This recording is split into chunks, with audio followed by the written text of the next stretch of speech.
The hopes and prayers of liberty-loving people everywhere march with you. In company with our brave allies and brothers in arms on other fronts, you will bring about the destruction of the German war machine, the elimination of Nazi tyranny over the oppressed peoples of Europe, and security for ourselves in a free world. Your task will not be an easy one. Your enemy is well-trained, well-equipped, and battle-hardened. He will fight savagely. But this is the year 1944. Much has happened since the Nazi triumphs of 1940-41. The United Nations have inflicted upon the Germans great defeats in open battle, man to man. Our air offensive has seriously reduced their strength in the air and their capacity to wage war on the ground. Our home fronts have given us an overwhelming superiority in weapons and munitions of war, and placed at our disposal great reserves of trained fighting men. The tide has turned. The free men of the world are marching together to victory. I have full confidence in your courage, devotion to duty, and skill in battle. We will accept nothing less than full victory. Good luck, and let us all beseech the blessing of Almighty God upon this great and noble undertaking. Operation Overlord is underway. The liberation of occupied Europe has begun.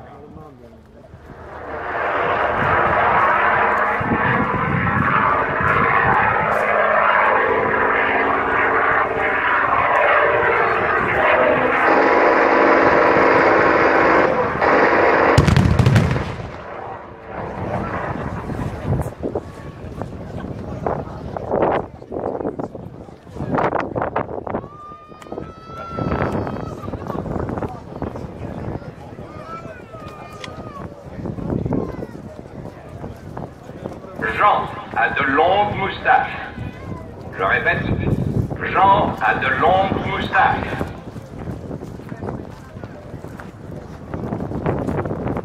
If you focus your attention on the arena, or for our purposes, occupied France, you can see French resistant fighters moving stealthily towards their planned objectives. In this case, a fuel dump. But before they can knock out this valuable supply base, they first have to eliminate the guards. Utilizing coded messages, hundreds of small groups of resistance fighters were activated to play a crucial role in interdicting supply and communication lines many miles away from the actual combat areas, consequently slowing down and delaying the German military's ability to quickly respond to the invasion.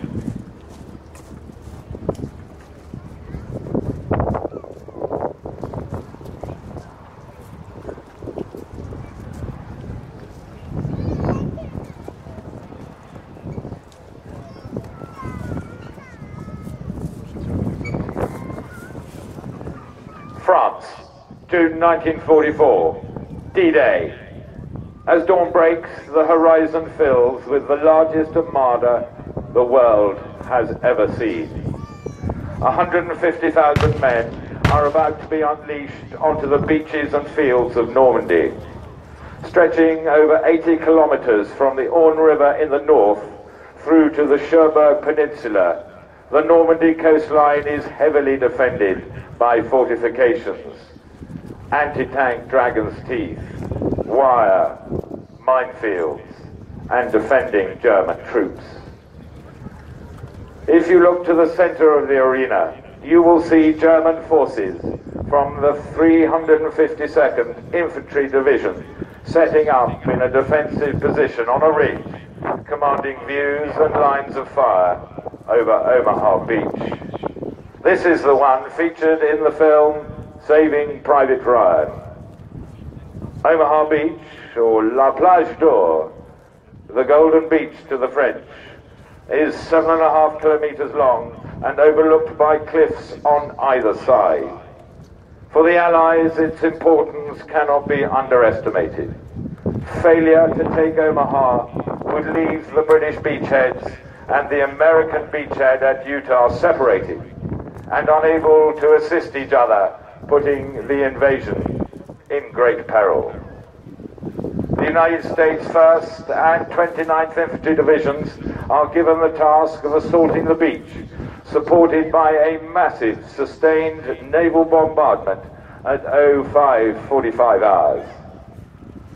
Omaha has to be taken, regardless of the casualties.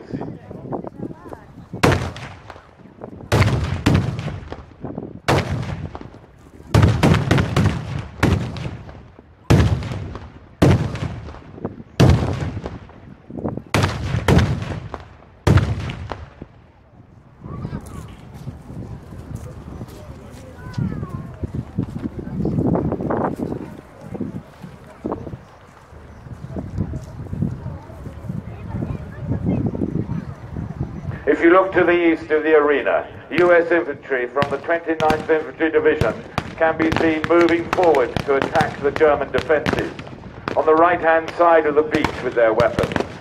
Secure in their fortified positions, the German defenders' heavy machine guns, mortars and small arms subject the Americans to sustained fire, which checks their forward momentum.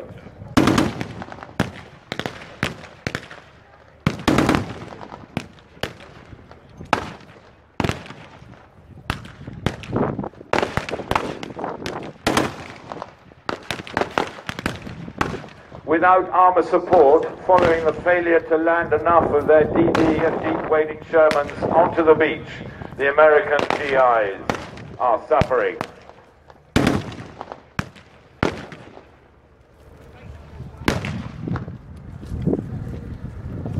However, despite heavy casualties to the assault troops, which spurred Colonel Canham's famous line, "They're murdering us here.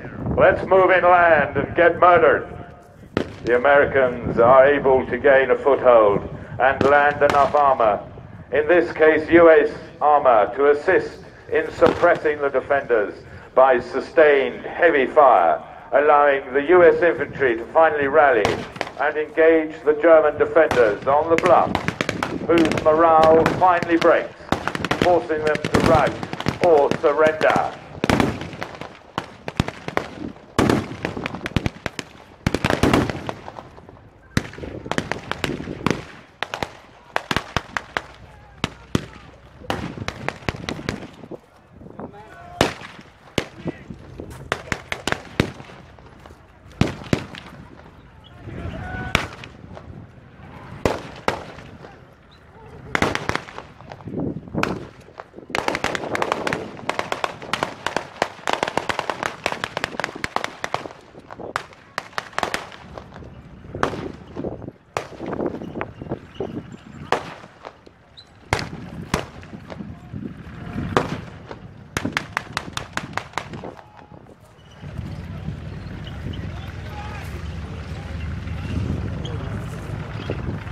Omaha had been a tough, brutal and bloody assault for the American GIs, and a difficult baptism of fire for the Sherman crews of the 741st, who only managed to land 16 Shermans on shore, a further 27 lying on the seabed.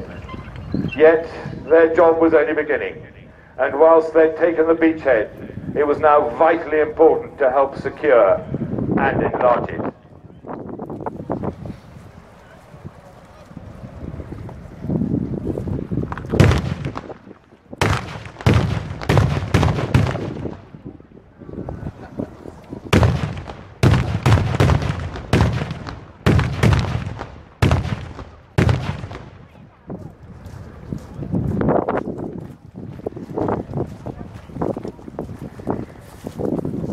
Following another naval bombardment, this time by the Royal Navy, the action moves north along the Normandy coast to Sword Beach, at the mouth of the River Orne and the small port of Ouistreham. Here, the British 3rd Infantry Division was given the task of assaulting and quickly silencing German defences on Sword Beach, if the crucial objective transport hub of Caen was to be captured. However, the Germans were aware of this and had moved the 21st Panzer Division, equipped with Panzer Mark IVs nearby, to attempt to drive the British back into the sea. Armoured support for the initial assault wave was supplied by the 27th Independent Armour Brigade, the 79th Armoured Division, the famous Hobart's Funnies, and consisted of 3 DD duplex drive Sherman regiments, the 13th, 18th Royal Hussars, the 1st East Riding Yeomanry and the Staffordshire Yeomanry.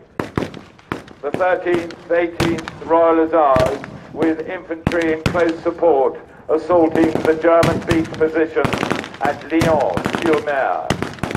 Here we can see British armour, in this case a Stuart light tank from a Recce unit, move inland and use its firepower to suppress the German positions, forcing them to withdraw. Of this day of days, Allied forces had suffered approximately 10,000 casualties.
Now, not only do the Allies have to contend with the dogged German defenders on the beaches, but also the terrain inland. In this case, what the French call the bocage.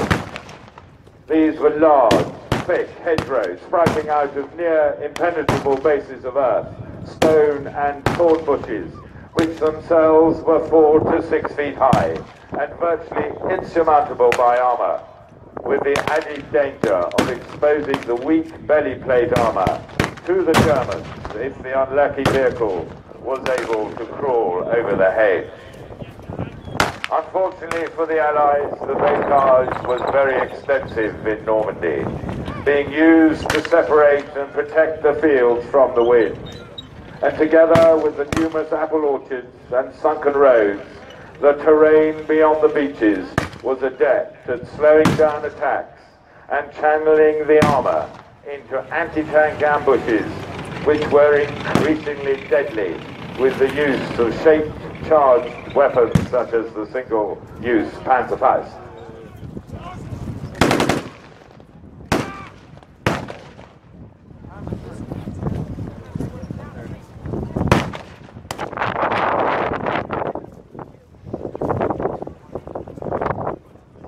Whilst the planning for Operation Overlord had been meticulous for the landing, for the US armour moving inland, the scale of this new terrain was completely unexpected, and they were unprepared for the hell of this hedgerow country.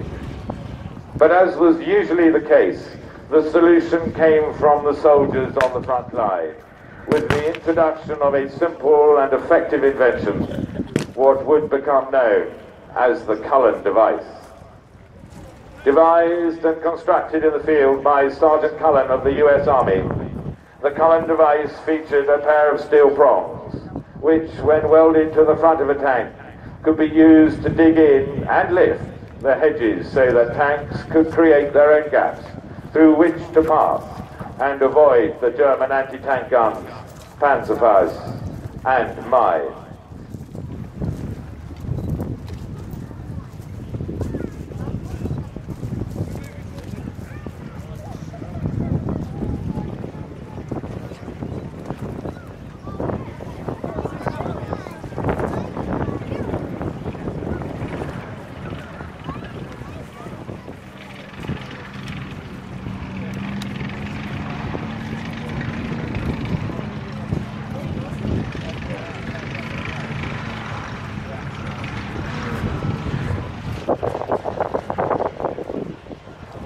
Here we can see a Sherman using the Cullen device with its prongs to good effect and creating a gap for the armor to push through.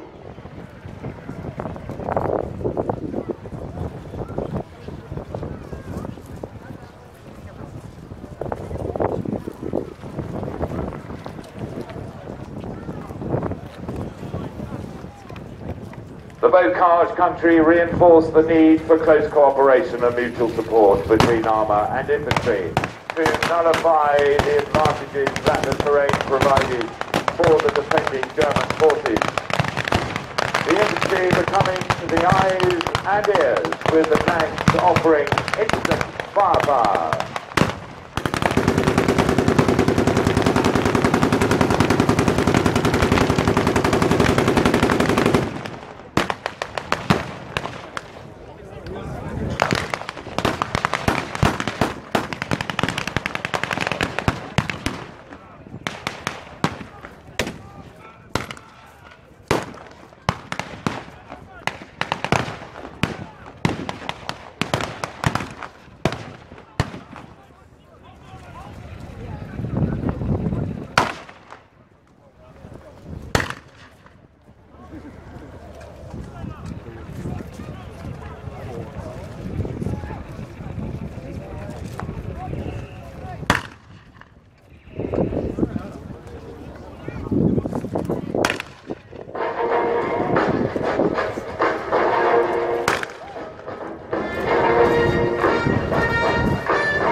Of July, following a series of offences against the bulk of the German forces in the west, British forces were finally able to capture the city of Caen, a long-held D-Day objective.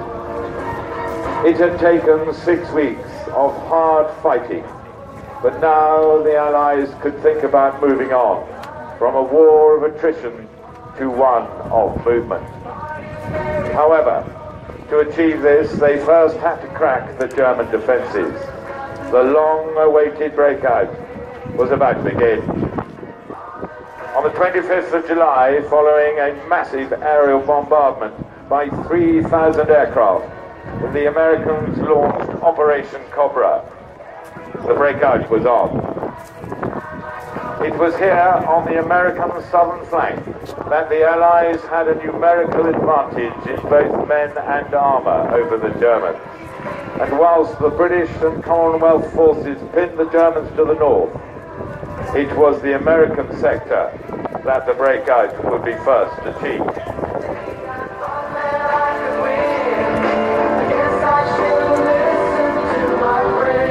Operation Cobra was essentially over in 3 days.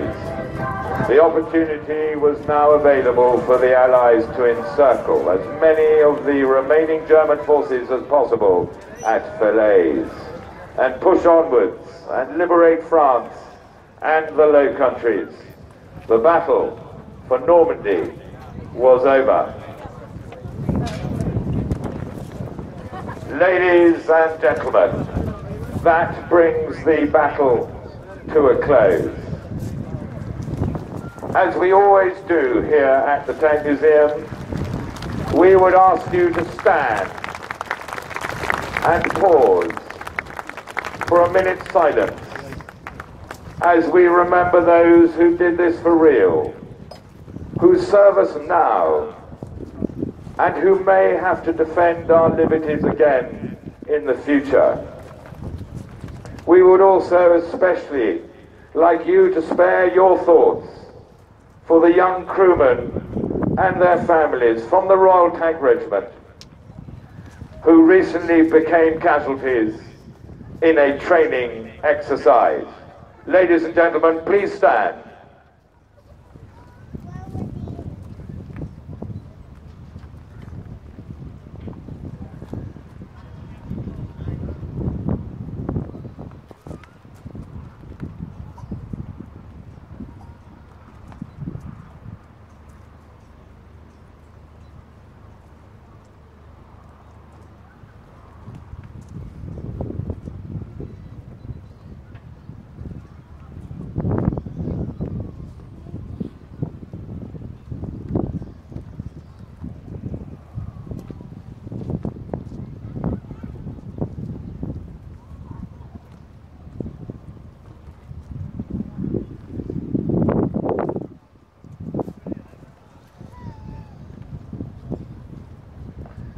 In reverent memory of the people of all nations who have given their lives in the cause of patriotism and duty, and who now rest united in God's peace. The peace of reconciliation and of love and brotherhood.